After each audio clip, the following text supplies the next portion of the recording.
Everybody, welcome to So You're About to Graduate College. This is Patrick Kling here broadcasting live from Orlando, Florida. Callie, Dave, how you doing? And we have MJ, of course. But hey, how you guys doing? Not too bad. Not too bad. It's been crazy time. Yeah, it's crazy time. So we have we have so many people on the show today. It's fantastic. So let's jump right in. We're here to talk about museums. And we have a special guest today to help us co-host the show. So without further ado, MJ, why don't you tell us a little bit about yourself? Hello. First and foremost, thank you all so much for having me. I'm super excited.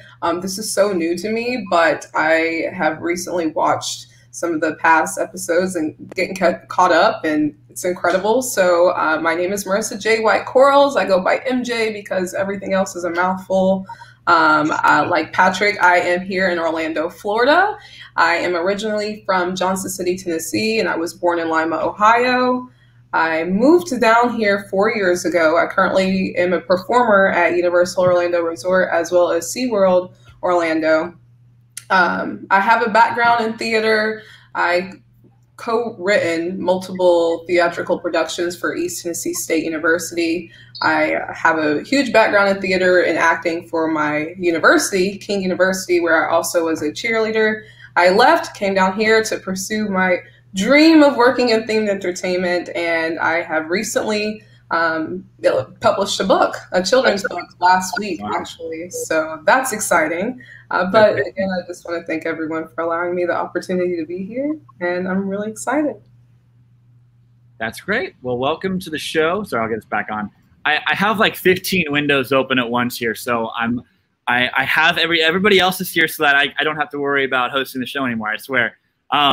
We have an incredible guest we're going to bring in on, and I'm really excited about it. So, but here's a problem that we have is that in theme park design, people have no idea what we do as theme park designers and all that kind of stuff, and the same exists for the museum world. So we're going to start things off by getting Cynthia on here. Let's see if I can do that casually. Hey, Cynthia. Hi. And so welcome to the show. It's great to have you. I know you've watched every episode 3 times. Yeah, long-time listener, first caller. and so you're gonna walk us through the museum world. I'm gonna get things situated on my side. So I'm gonna remove myself and see you guys a little bit later and throw it to you to talk about it. Awesome. Before we move to the quick presentation, I'm just going to pick on a couple folks. So when I say the word museum, usually a ton of things pop into people's minds. But Kelly, when I say the word museum, what organization pops to mind? Oh, I'm gonna go with the Uffizi. It's in my favorite city in the entire world. Yeah, Dave, what about you? Well, I grew up in downstate Illinois, and we definitely took yearly trips up to Chicago to see the Museum of Science and Industry and the Field Museum. Those two are big favorites of mine always. They are two of my favorites. And what about you, MJ? Definitely, most recently, National Spy Museum in Washington, D.C., where my father lives. Lots of museums there. Yeah, that is awesome. Those are all really great examples and super diverse, which is one of the reasons why we're doing this kind of level set, because I want to make sure that when we dive into this conversation about museums, that everyone is kind of on the same level. So, Patrick, if you can pull that up. Yay!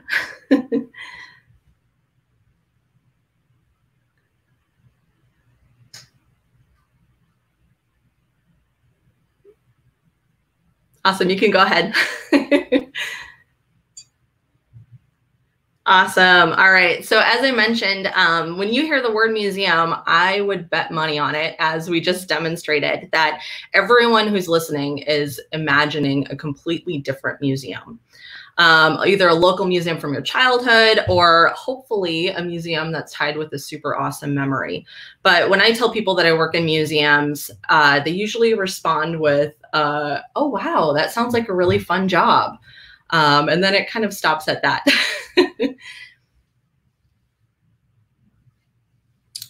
And when I tell people that I work in hands-on science museums, I would say that this meme is pretty accurate.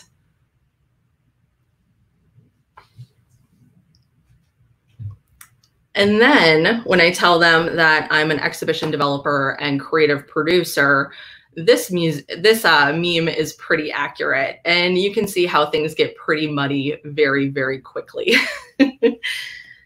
So for the sake of today's chat, I just want to do a really quick level set of museums and provide some framework for how we're talking about museums and museum exhibitions. And now a super brief history of museums in less than 2 minutes. So museums are not a new invention. For thousands of years, people have been collecting and appreciating objects. The practice became the fashion and gained prominence really in the 16th century, known as cabinets of curiosity or Wunderkammer. These objects ranged from natural history specimens to antiquities to artwork, but the connective theme was really rooted in objects that sparked curiosity. This is a keyword. And fun fact for the art history nerds out there, this is actually the earliest known illustration of one of these types of collections from Naples. And so as these collections grew, people wanted to share their collections with others. And soon member-based societies and public organizations made collections available. Reflection and discussion were encouraged, but this was all rooted in appreciation for the object. This is where the point in history where museums and collections really started breaking off into various different kinds of museums. So everything ranging from art to natural history, science, et cetera, et cetera. And that's where we see the shift happening. In the early 20th century, the Deutsches Museum actually added some buttons and mechanics to their displays to show how various objects worked. And note that this photo is actually from the 40s. It's really not from the earliest 20th century. And then another shift happened. In late 1969, the Exploratorium burst onto the scene. Game changer. And the Ontario Science Centre soon followed. And then all of a sudden, museums were teaching scientific concepts and phenomena through hands-on exhibits. And then another shift really happened. In the mid-1990s, a new type of exhibition steamed into museums. I think you guys can see what I did there. And so the Titanic was the first really high-profile exhibition that combined the power of scenic design with a storyline to showcase objects. And this is where I believe that the shift really happened from individual exhibits to exhibition experiences. And so numerous thematic exhibitions burst onto the scene, harnessing the power of scenic design, lighting, sound, media, objects, all to bring an experience to life. And there's a little exhibit in that corner there from exhibit called Harry Potter, which I think most of you have probably heard of. And so this brings us to now. Myself and my fellow panelists are now working to leverage educational outcomes while providing entertainment-forward experiences. And our work, we really pull for everything from IP to historical objects to unique specimens, but we really want to ensure that experiences really resonate, that they're multi-generational and they're authentic. That's exciting. That's awesome. And that was super, super brief. If anyone is really interested about museum history, I am happy to chat about it. An expert. No, I think that's great. I think maybe now is a good time to introduce some of our other guests for today. I don't know where Patrick went. Patrick, are you there? Patrick has about like 800 windows going right now. Yeah. There he is. And I do. He's also got that. He's also got that lighting, like he's like in the Addams Family, where it's just across his eyes. I can't share a PDF successfully on my end with my computer crashing, so that's just good to know for future reference. Oh no. And however, yes, so we definitely had a plan, and now I can pull the plan back up. Yes, we wanted to. We're going to throw it to Kelly, and we wanted to bring everybody on the panel, and we'll do that right now, and then we'll do that. So I'm gonna go ahead and remove the other hosts off, and then we'll bring on other people, and we'll go from there because it's a little crazy with all of us on the screen. All right. I am trying to pull up the questions. Yay! So we had so many different questions. Let's go ahead and have everybody else introduce themselves because we have amazing other folks here.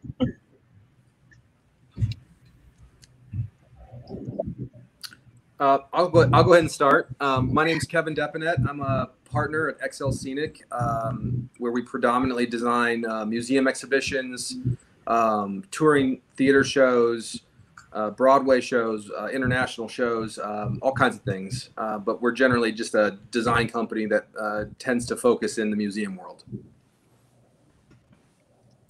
I'm Allison Schwanebeck. I'm the Director of Exhibits for the Science Center of Iowa. Hi, everyone. I'm Monica Humphrey, and I'm with the Children's Museum of Indianapolis, where I'm Director of Exhibits and Interactive Media.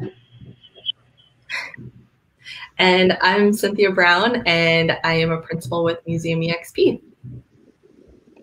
Awesome. You guys, I'm so excited. I know everybody here is like really excited to have you. So we have so many questions that we kind of have been framing throughout this week, but I think one of the most important ones is how, if someone were interested in museums, like I'm sure there's more than one way of getting there as a career. Yeah. Could you kind of tell about your path? Just, you don't have to go from like, well, I was sitting in high school one day and I thought it would be cool, unless it's a really great, trajectory. But like, what kind of, in general, was your path to get there? Cynthia, can we start with you? Sure. Yeah. Well, when I first started in school, I had absolutely no idea what I really wanted to do, except that I knew that I loved painting. And so I ended up going to the School of the Art Institute of Chicago for painting.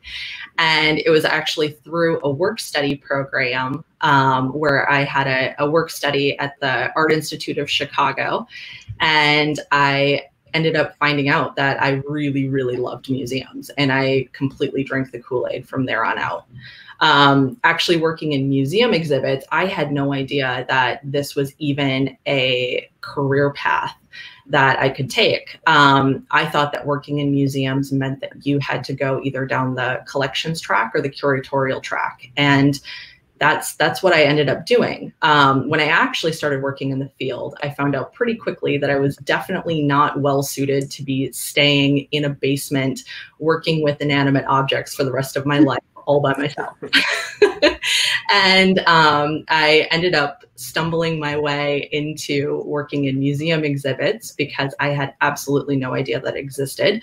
Aside from one day, I had my lab door open, and there were a bunch of folks that were loading crates into the conservation lab across the hall at the Science Museum of Minnesota. And I was hoping that people would come in and talk to me because I was very lonely.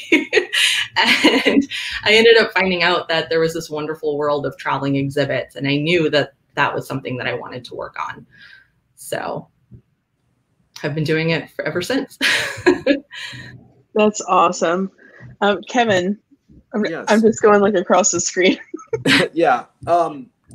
So I sort of started my journey, I guess, in high school, and I actually lived in Indianapolis on the north side, and I actually went to the Indianapolis Children's Museum a ton. I loved it.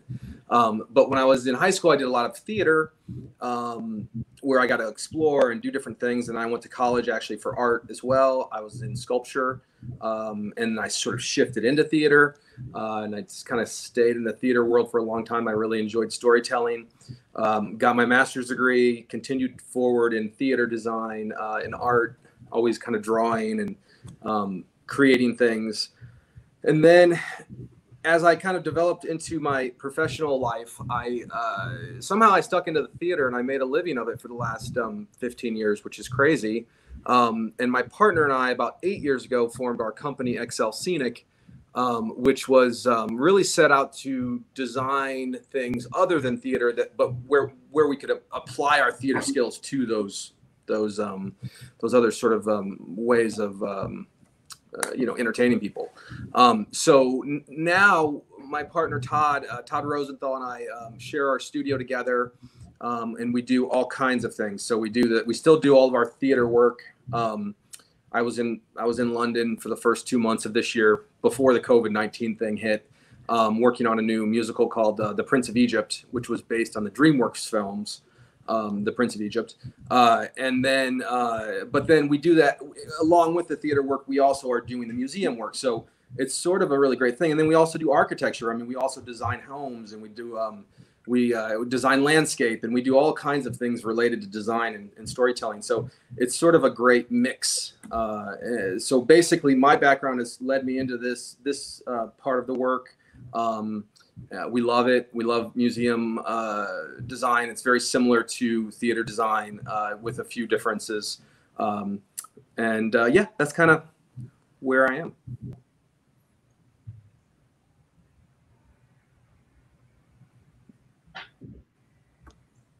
I was muted. I'm so sorry. That's awesome. Allison? Yeah, my actually path is very similar to Cynthia's and Kevin's. I grew up just going to museums a ton. I was really, really lucky to have parents who valued just cultural organizations of any kind.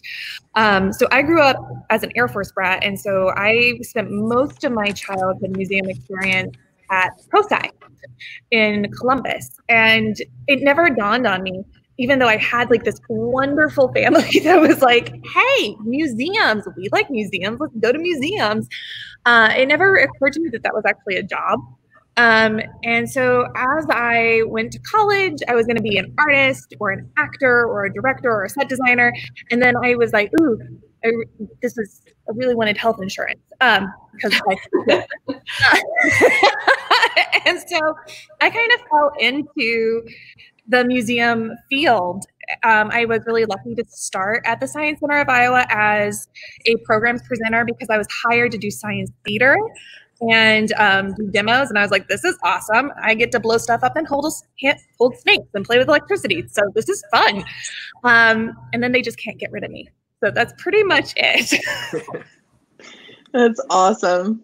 And Monica, the great. So one of the reasons I love these is just to see all the connections amongst all of us. It's such a small world, even though it's a big world. So I also grew up going to COSI. Allison, I'm going to ditto everything you just said. I had no idea that that could be a job. And so, it was just a thing you did with your family. But when I went to college, I got my degree in musical theater at Ohio Northern University. I did a ton of stage management along with, working in the scene shop and performing. I did a little bit of performance in theme parks after I graduated, but then I moved to Indianapolis. And there was a job that opened up at the Children's Museum as a theater production assistant. We have a 350-seat theater that produces 4 shows a year. So that was my intro, but I still didn't even realize then that I could have a career in a museum. I was just thrilled to be doing theater in a museum, and it was just the best thing. Over the course of time, though, it really became clear to me that all of my experience, but in particular stage management for me, really took off because that's project management, of course, but really being able to see it from a creative standpoint, bringing project management in the theatrical world and bringing that creativity just seeing how things function on a day-to-day, everyday basis with visitors coming in all day long, not just, for an hour of a show. I was in the theater for a couple years, and then I moved out into our exhibit spaces supporting our programming team, which we call interpretation. They are the staff who program the space. They are interpreting the exhibit content. So they're doing informal and formal programs. There's museum theater all over our building. We have almost 1 million square feet of campus indoors and out, and we have actors everywhere. We have 10 full-time actors, and we have a ton of other folks who are there on a part-time basis. So that was a chunk of time that I spent as well. And then that immediately translated, not immediately, it took a few years, but it translated to working in exhibitions. So now I oversee the project management of our exhibits, from concept to opening day, developing with our designers, developers, curators, our interpretation team, all of our broader team that comes together to create those. So there are so many familiar things that I'm hearing in everyone else's stories. And I think the common thread is just how so many disciplines come together. And it's a great thing to have been able to follow that path. You're so right. It's really great to, see the skills that I just learned, because, just getting out of school now, to see those skills and then see them progress into other areas, and not just like what we think of with, theme parks, or because it's all themed experiences, right? Like it's all things that people are going and sometimes paying money, and sometimes are, the exhibits are funded, but, to have that branch out across other areas is just really amazing. So let me see here. One of the questions that we were talking about, and I'm reading here, is how you get into exhibitions? Like how do you start designing that? That jump for me, like I could see so many different paths there, but like what's a way? Yeah, I can probably speak to this, because I made the jump from a very traditional fine art program to working in collections to saying, okay, I need to work in museum exhibitions. And I honestly had no idea what that path was. And so I honestly started Googling people, Googling organizations, Googling people. When I made this jump, LinkedIn really wasn't a thing yet. And so I started looking at news articles where they were interviewing different exhibit designers and looking at different experiences that I really loved and valued. And I started volunteering at those organizations, specifically in their exhibit departments. So I was working on install crews. I started working in their collections, actually preparing specimens and objects for display in exhibitions. And then I finally saw a really great opportunity where I was like, okay, I know I want to do this and I want to work with this person. And I actually wrote an email and said, I think you should hire me. And these are the reasons why. I know that you don't hire someone like me, but this is how I can bring value to your company. And that's how I really broke into formally making the transition into museum exhibits. That's amazing. Like that's so bold and necessary sometimes, but it's really to see people that are capable of just speaking up and advocating for themselves. Like, I know I can do this. Mm-hmm. Here's why. Here's why you should. Like, yeah, well, and I figured, the worst thing that he could say is no. So I might as well put myself out there. So is anyone else really like wanting to sink their teeth into that question, Kevin? I could just say a little bit. Actually, kind of, it's interesting because I hadn't heard that from Cynthia before. But and it's sort of like the way in for me, and it was the way into theater as well. But someone told me a long time ago to find the people that you respect the most in an industry, and just grab onto them and listen to what they do. Their habits, like day-to-day habits. And just try to follow in their footsteps for a while. And I did that both in the museum world and in the theater world. And I just found people that were doing it, and I asked them if I could tag along, and I tagged along, and eventually, I became business partners with one of them, and now, but it was just finding that person that was doing it and just using them as a blueprint to understand it, and then you kind of can break off and become your own sort of entity. But I think that's a great way. And so it's interesting, Cynthia, that you had the same sort of thought process on that. This is why we're friends. Yeah. Okay, so another question we had is like, what do you do now? Like, what's the thing that you're like, yep, this is what I get to do today? So I always laugh about this question because even though I get to do a ton of really amazing creative things, and most of my job is other duties as a side, like who knows what I'm going to be doing day to day, which is what I love. I love to learn. I love to do a whole bunch of random stuff. But I do a surprising amount of spreadsheets and project management and budgets, which I'm not usually thrilled about, but I also do grant writing. And I think that depending on how you want to approach your museum career, you can be very niche or very, like I'm going to be a designer, or I'm going to be a writer, or but as if you're looking at a longer trajectory, or you want to be more of a nonprofit professional, you're going to be doing tons of that business management type of stuff. So it's been surprising that I actually like that, but it's not the glamorous fun stuff. Oh, the glamour. There's a lot of hats. That kind of leads to the whole, your experiences as designers and as creators is really, really diverse. So I'm sure that you get to pull from all of that and just make, it kind of enriches the entire project, really. Monica, what do you think? Yeah, when I think about the question, what do you do on the day-to-day basis? I know all of us are like, well, one day is never the same as the next. There is not a specific kind of from 8 a.m. to 9 p.m. you do this. And 8 a.m. to 9 p.m. actually is our work days, right, everybody? But, I'm thinking right now about how I'm working on 3 different permanent projects that have such a range of topics. One is dinosaurs. One is an amazing, powerful story about a girl who's changing the world of education. And another is about the very intricate and fascinating world of miniature houses. I mean, but, they're all incredibly different spaces in terms of size and needs and people that we're working with and voices we're making sure are elevated.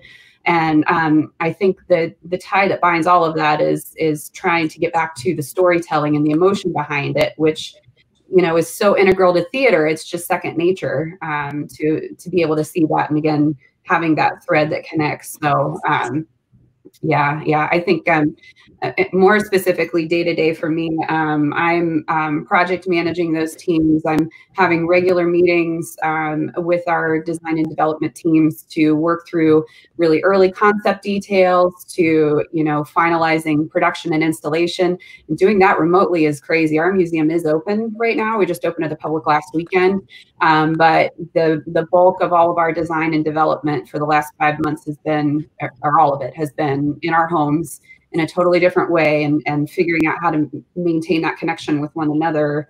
And we have one project that's opening in October that from start to finish, we've done at home, including some of the building. We have people set up with 3D printers in their garages. Oh my gosh. That's crazy. I know I have like a billion questions, and we would be going for like 4.5 hours if I were to stay on. So I'm going to pass to Dave because he's got some awesome questions. Thank you guys so much. Yeah. So I just wanted to bring it kind of back to our core audience and the goal of what we're talking about. And the people who are just about to graduate or probably just graduated this last spring, and are definitely in a position of being lost, but are interested in theme entertainment, maybe haven't looked too much into museums yet. What is something that you guys recommend doing, or maybe what are some skills that they could be working on, or what's the next step for looking how to start a career in museums? I would. And I'll let anyone who wants to take that one. Yeah, I just took a peek at the comments, and I would say my #1 skill is putting yourself out there and networking. And Cynthia Sharp, thank you for reminding me that. So networking, especially since, as Monica said, no exhibition is the same, and your approach may be completely different.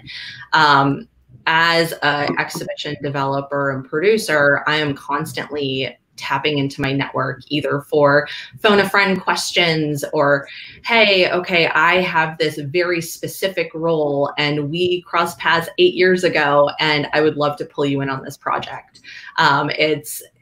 It is something that has helped me out from the very beginning of my career all the way up through now. I'm still calling folks and saying, hey, can I pick your brain for a second?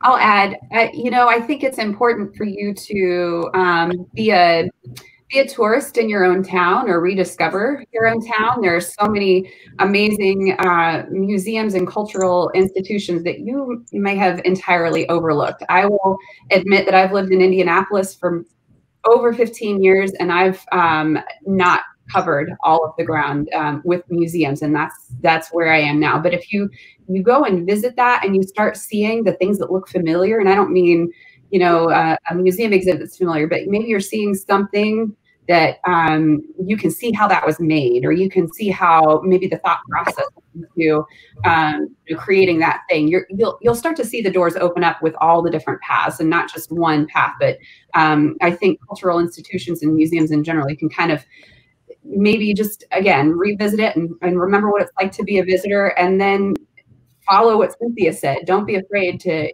take that first step into, putting yourself out there and making an introduction, and, being able to make connections to things you already saw. With that, Monica, I think that's a really good point, because so I guess what would you guys suggest is that first step for most people? I know now, especially LinkedIn is very useful. I've been using it a lot, but maybe not just LinkedIn. What are some of the steps that you guys took?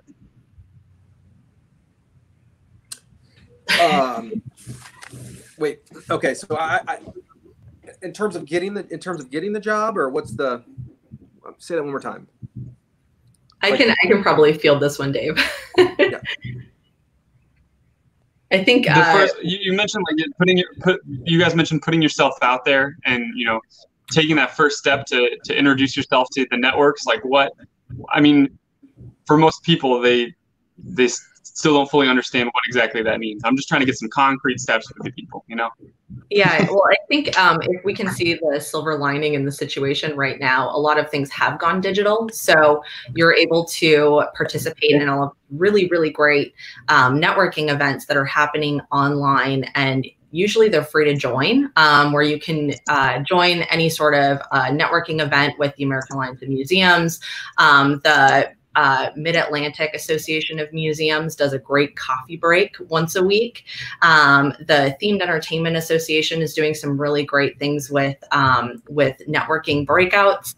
And I think, really reaching out on Twitter, if you're on there, if you want to break into the museum world, there's a lot of really great hashtags, and I've met a lot of really, really interesting people from all over the world.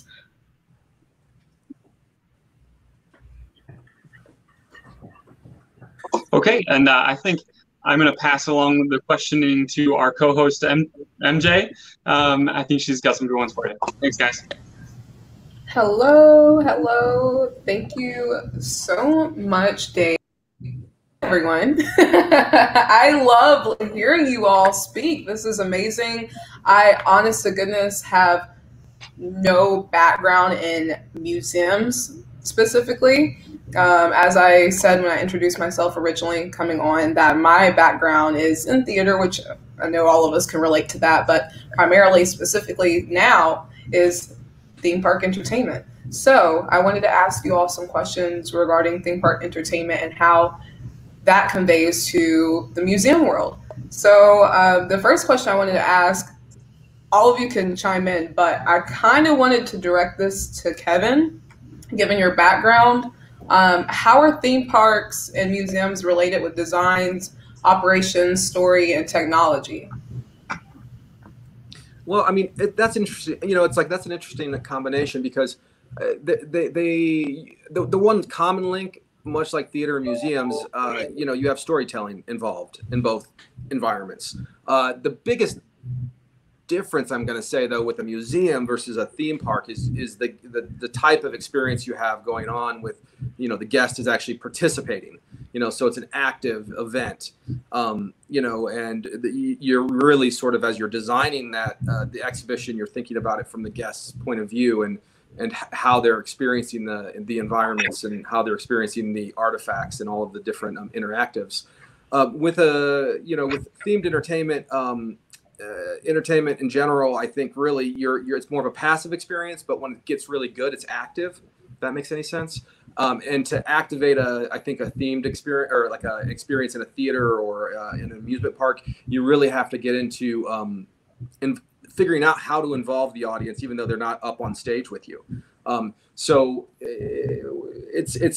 there's similarities, but they you know, and ideally in a theater, you're going to be able to activate that with the performers, and the performers are going to be able to reach out to that audience and bring them into the stage, you know, in a sense. But with the museum, you're really you're up because you have these people walking through the experience, participating and getting to be active and being able to interact with things, and you know, so that's kind of, it's helpful in that regard in terms of getting through the overall story of what you're trying to achieve. So there are some similarities, but it's also kind of different.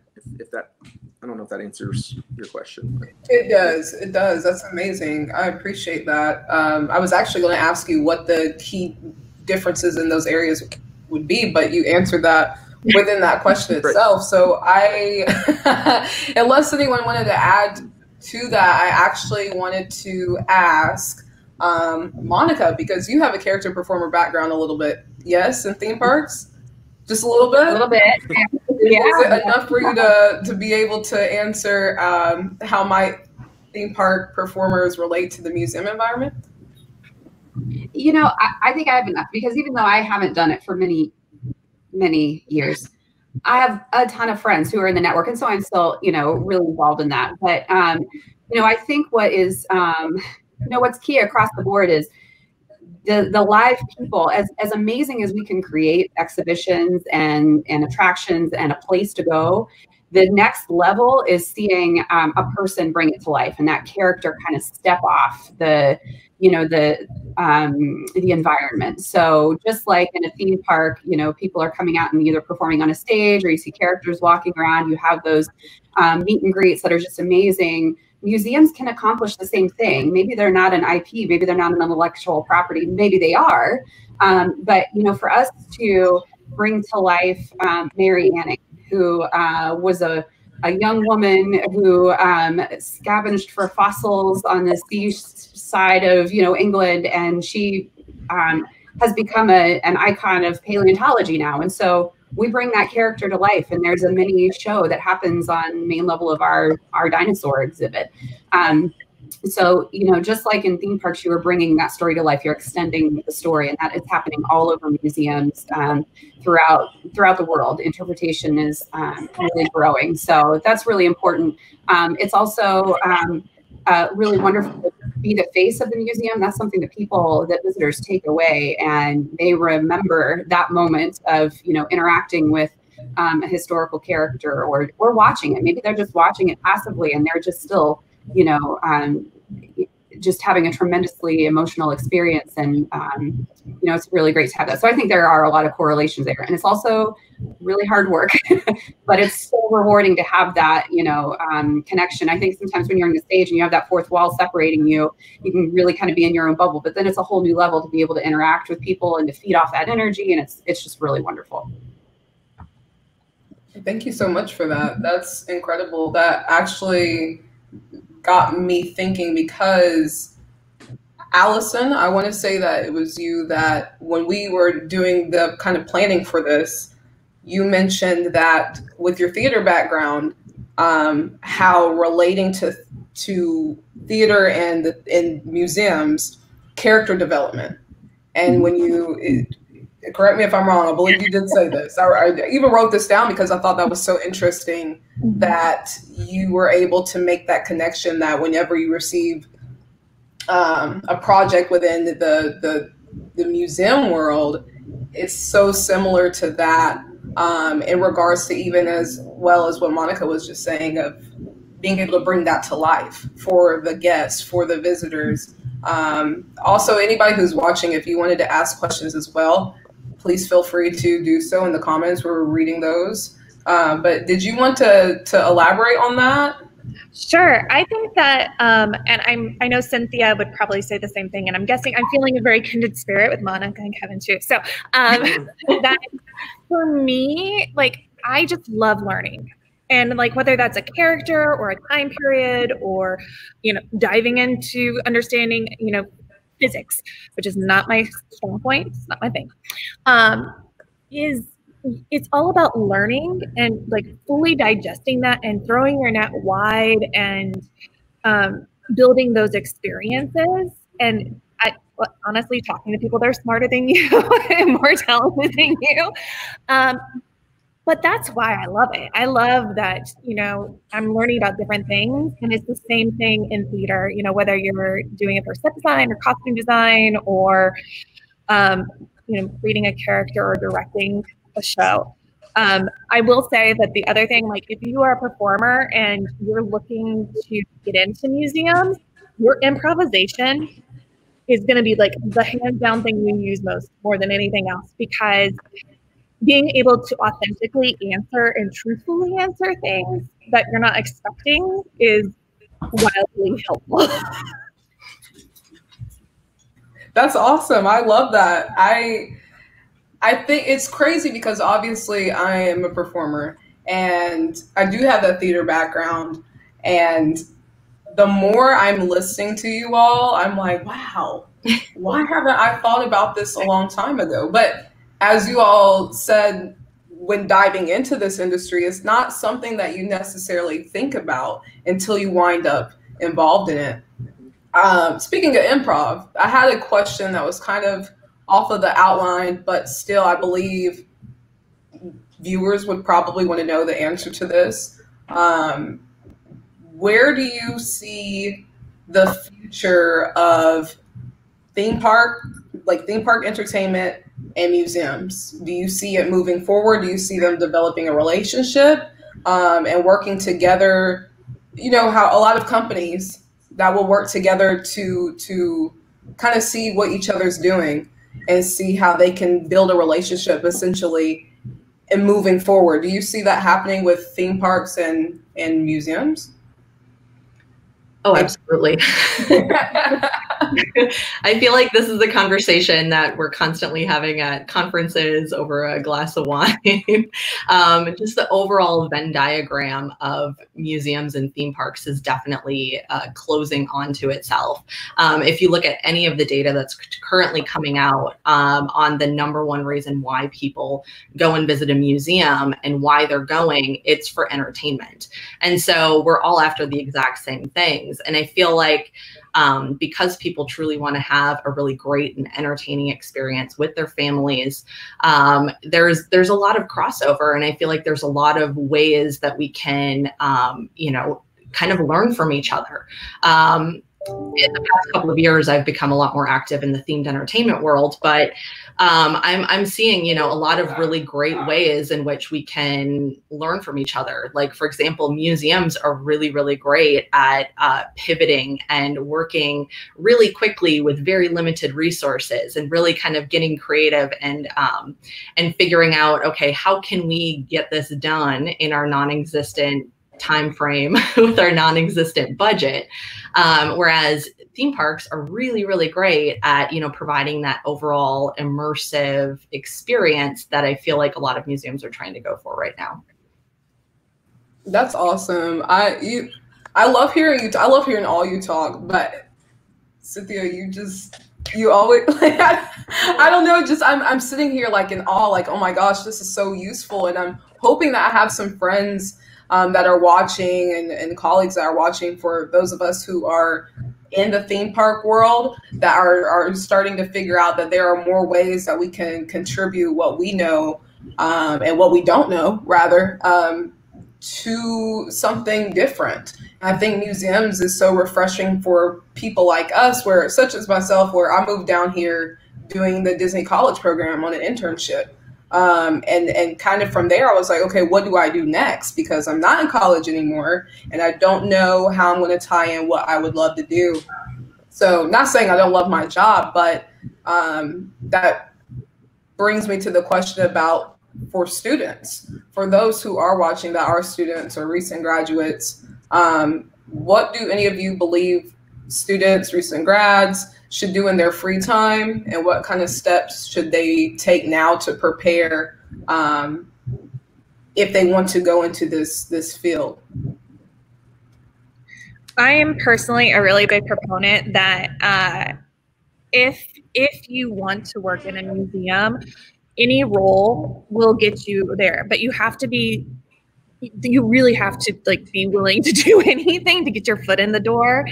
And then, just like Cynthia said earlier, you just keep asking, you keep talking to people, because we have at our institution people who started in the cafe, who started at the box office, and it's really about, if you have a real passion for it, you can learn the ropes as you go along.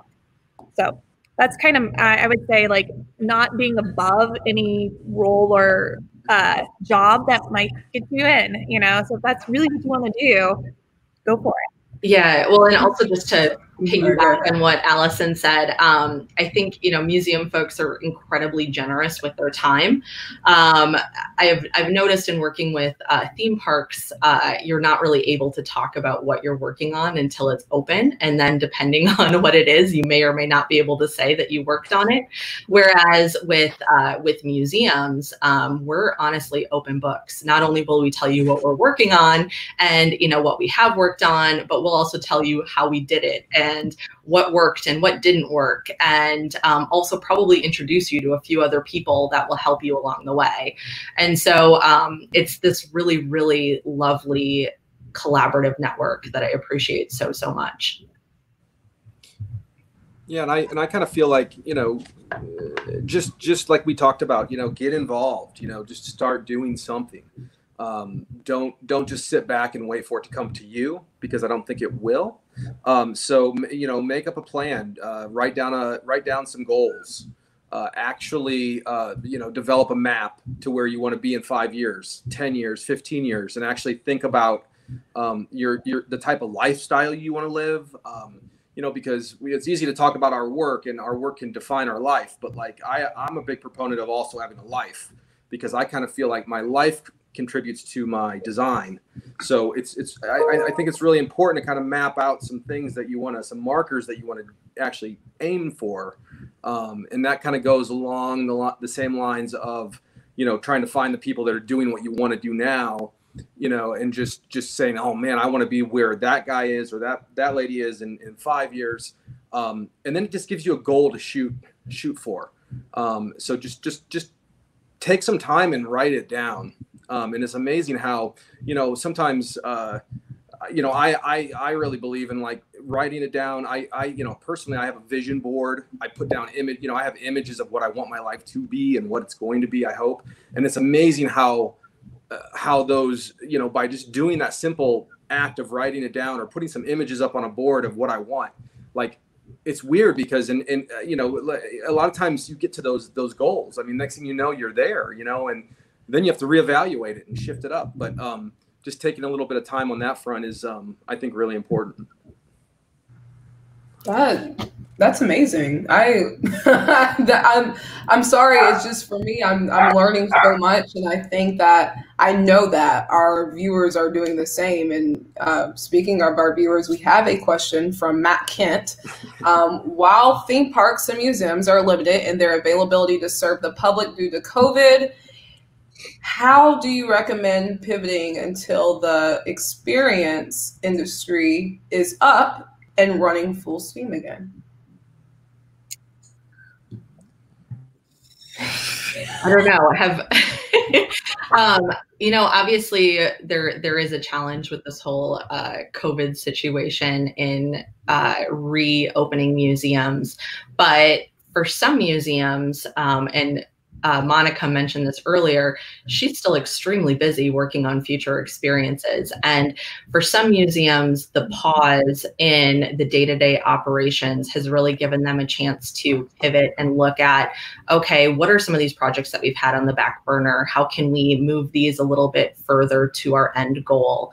And, you know, so even though your local museum may not be open to the public, there are a lot of really great opportunities for future projects that are still coming down the pipeline.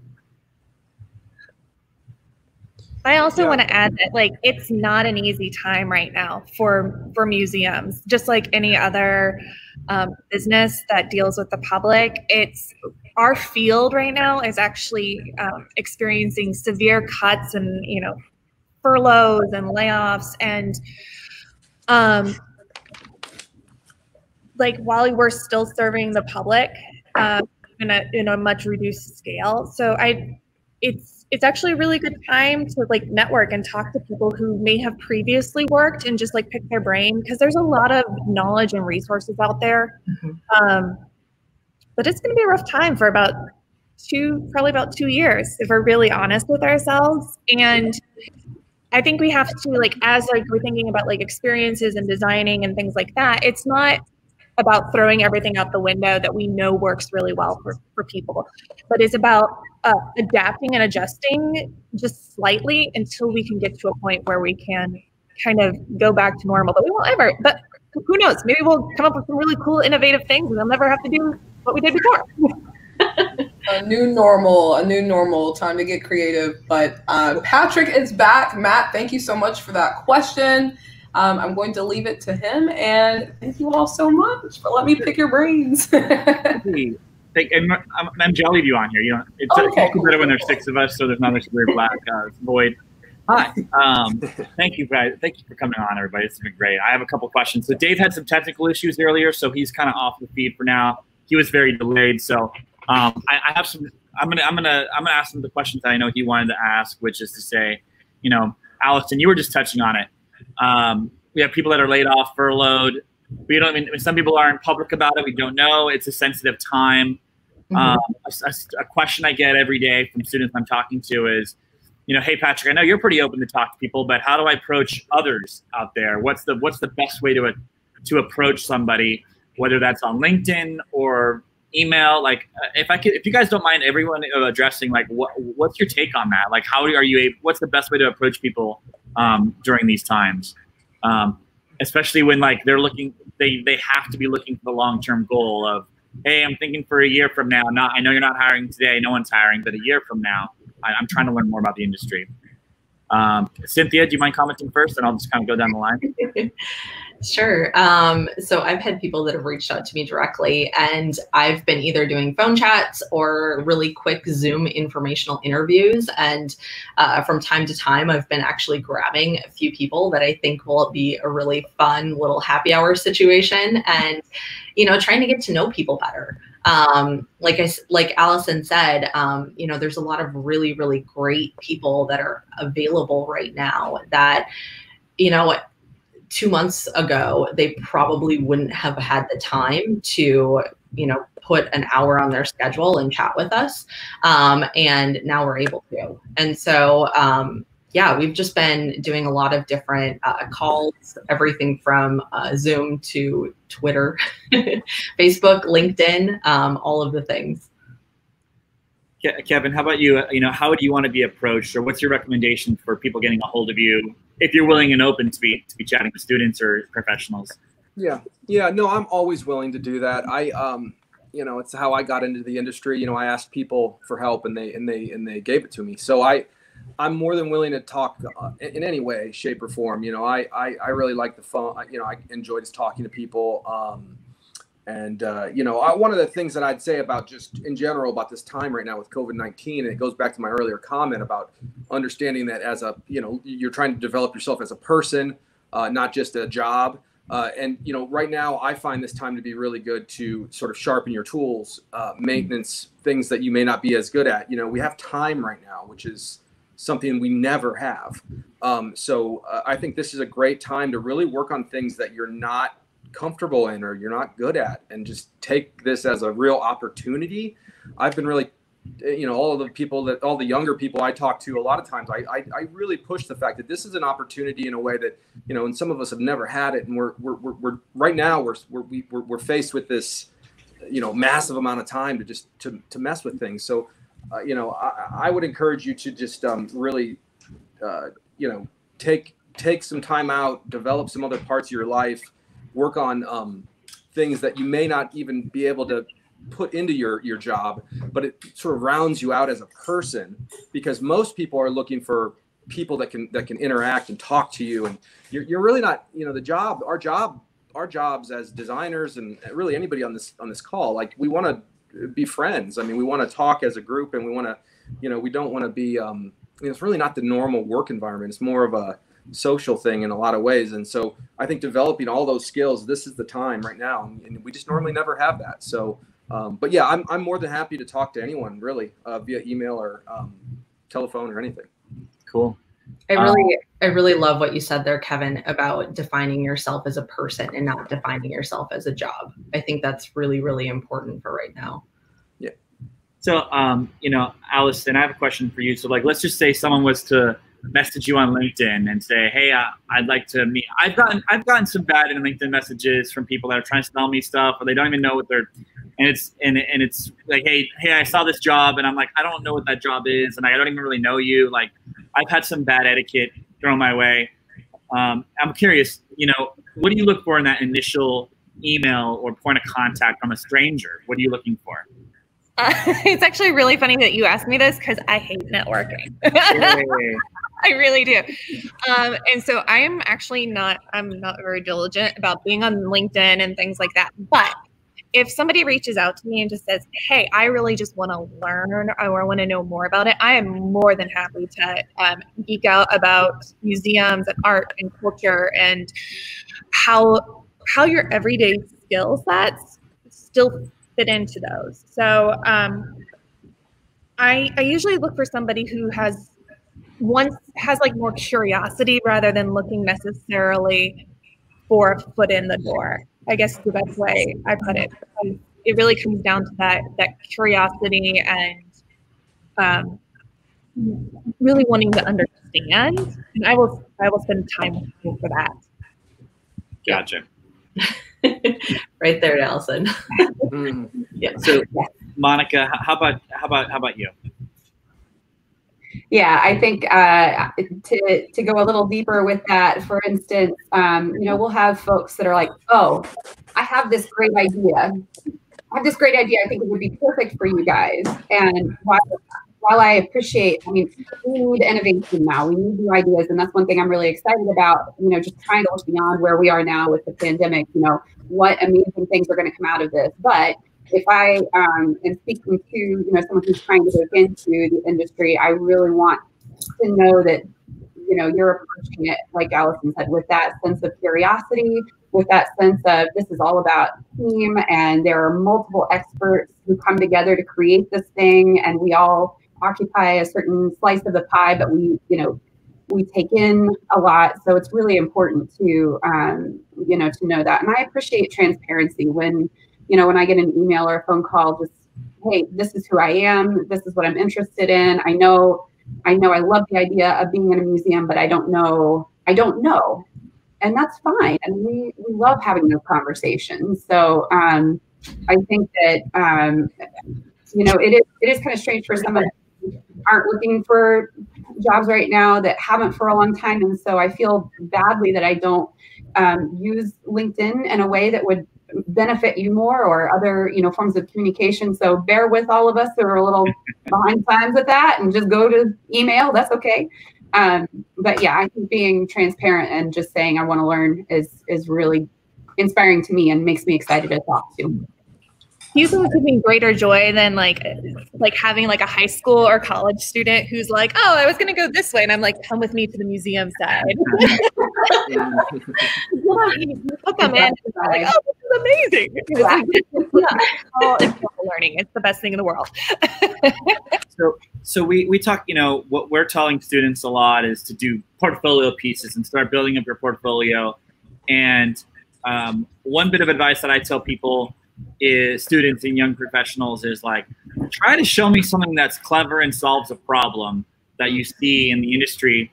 We all know how to build, you know, $100 billion. We know how to conceive a $100 billion design, but that's not really anybody. That's not helping me. Like, if you can think clever about something, it's better. At least for theme parks, I'm a theme park guy. But like, what would you say to those who are wanting to shine and catch your eye in a portfolio piece, whether that's creating interactives or whether that's graphics for interpretive design? And for those who don't know what interpretives are, that's like the information that you read when you're at a museum, or just the graphics in general, or the fabrication elements. Like, what are some problems that you might see that students might be able to hone in on to try to help become part of the solution for you guys?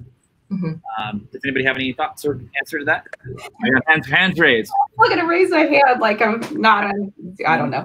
You know, I think the key is defining a problem. Like, you know, we all love to visit these amazing spaces, whether it's theme parks or museums, and we want to create something we love. But, you know, really, you know, I keep going back to be a visitor yourself and watch the people around you. What problems do you see? And I will say one of the things that we are trying really hard to tackle is to make sure that our museums are accessible across the board. And we're not creating things that are separate for people who use wheelchairs or who may be blind or have low vision or are deaf or hard of hearing. We want to make sure that everybody, and I mean, that's just a few people we're trying to get toward, but how can our experiences be inclusive and family members can do them side by side, not you do this and you do this, and oh, well, this isn't really something you can do after all. You know, I think if you think about really specific practical problems that maybe you encounter, and you know, what's the solution you have? And man, Patrick, you're totally right. And I feel bad about what I said earlier about don't come at me with an idea. If that's what you're doing, that's what I mean. That's what I would like to do. Yeah, I think go for it, Kevin. Sorry. No, please go ahead. Go ahead. Oh, I was just gonna say, like, for me, when I'm interviewing new individuals who might have no like museum or theater background or things like that, what I really am looking for is somebody who likes to learn. And that they can demonstrate that, like, hey, I didn't know how a microbit worked or what a, you know, Arduino is, but I just kind of figured it out, and I think it's kind of cool. And I think that if you're able to do those types of things, that's what I'm really looking for. Yeah, you know, at our company, one of the things that we look for at, you know, in interns and entry-level designers are people that just think outside the box. You know, so that could be anything. I mean, sometimes you know, what catches my eye 9 times out of 10 is something that's completely unrelated from what we do. You know, so someone that has figured out a really interesting way to water their lawn, or something, you know, or whatever, you know, like, you know, something that's completely unrelated from what we do, but it demonstrates that they can think, and they can think outside the box, and they can sort of think in unconventional ways, because I think that's sort of the type of thinking we have to do in all of these situations, and just showing that you're flexible and that you're able to adapt. And I think right now in these times, especially adaptation and being able to change and having those types of skills in your mind, I think those are really important. And you can do that in anything. I mean, I don't need to see an interactive that's interesting. I just need to see you, you know, display those type of skills. And you could do that, you know, at home in the kitchen if you wanted to, and show something, you know, make a chocolate chip cookie in an interesting way. You know, show me that. I find that to be really interesting. Yeah, and I think flexibility, like you said, Kevin, is really key. When I'm trying to decide who to pull into my different project teams, one of the things that I really think about is how people are able to adapt to whatever the situation is. Working in exhibitions, and especially working in project management, even if we have the best laid plan, chances are by the time the exhibit is actually installed, I am on plan X, Y, and Z. And I'm looking for the people that are able to keep their cool and say, okay, all right, this didn't work, but maybe if we try this, this could be a really interesting way to go. And I think it might work. So I'm looking for people that are flexible and can really kind of come with solutions. Yeah. That's great. I have a wrap-up question, and I'll just bring Dave and Kelly on. Oh no, Dave left. All right. Hi, Kelly. So we started the show to try to, bring inspiration to the world and to keep the young generation connected. And obviously now that's actually kind of morphed to being just other professionals that might be facing adversity, that are furloughed, laid off, what have you, or facing uncertainty. Are there any stories that all of you would be willing to share from maybe your own life where you faced adversity that might be relevant to those that might be facing some trouble right now that one of you would be willing to share?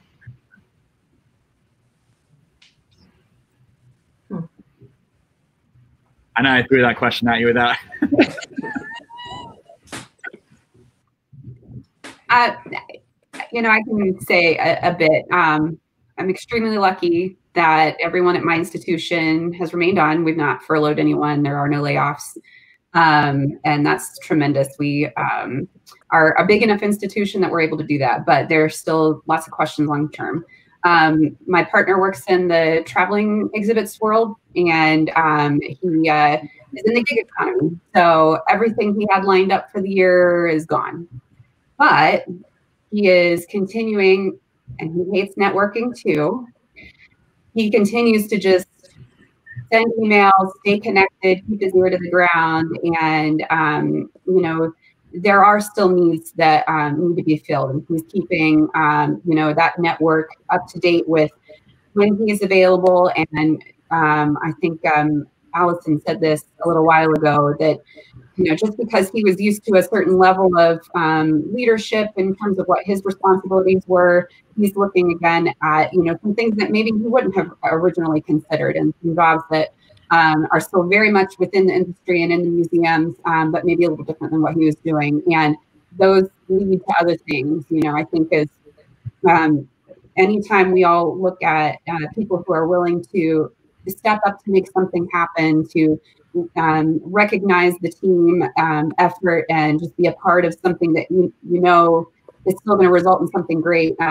Just keeping that open mind is really important. So I think that it's just kind of the same thread that we've been saying. Just don't look in a very narrow space. Keep looking at the big picture, and that's kind of what I would say. Yeah, I would say that there definitely are really great things that are percolating out in the industry. There's great renovations, there's great exhibitions. Monica, you guys just opened up a brand new Barbie exhibit a couple days ago. So that's super exciting. So there are really exciting things going on, and there are really great museum wins that are happening. Kind of looking towards the future, the approach that I've been taking is asking for permission to follow up. So saying, hey, I'd love to, keep this conversation going. Is it okay if I follow up with you in 8 weeks? And then I put it in my calendar and then reach out again, so that, all of these leads don't completely fizzle out. That even if, a project isn't ready to move forward today, I'm still, trying to keep the ball rolling. Yeah, it's following up is very crucial. Just because I know there's people that I've had an email thread, and then there's just one email that was marked as read and then just went down, and then I didn't get back to it. And then some people follow up and some people don't. But don't be afraid to follow up or ask permission to follow up, which is perfect. Well, thanks everybody. This was fantastic. Monica, Allison, Kevin, MJ, Dave Hall, who had to leave because his connection totally went kaput. This was a really great conversation. I really appreciate you taking the time. So let's all do a nice wave off, send off goodbye, everybody. Thank you for joining us. And in a couple of weeks, we're going to have the folks from MyCode 2 come on, and they're going to talk all about the experiences that they create, such as the Westworld exhibition and Dark Harbor. That's going to be really exciting. I don't know if it's going to be able to top this, but we'll give it a shot. All right. Thanks for joining us, everybody.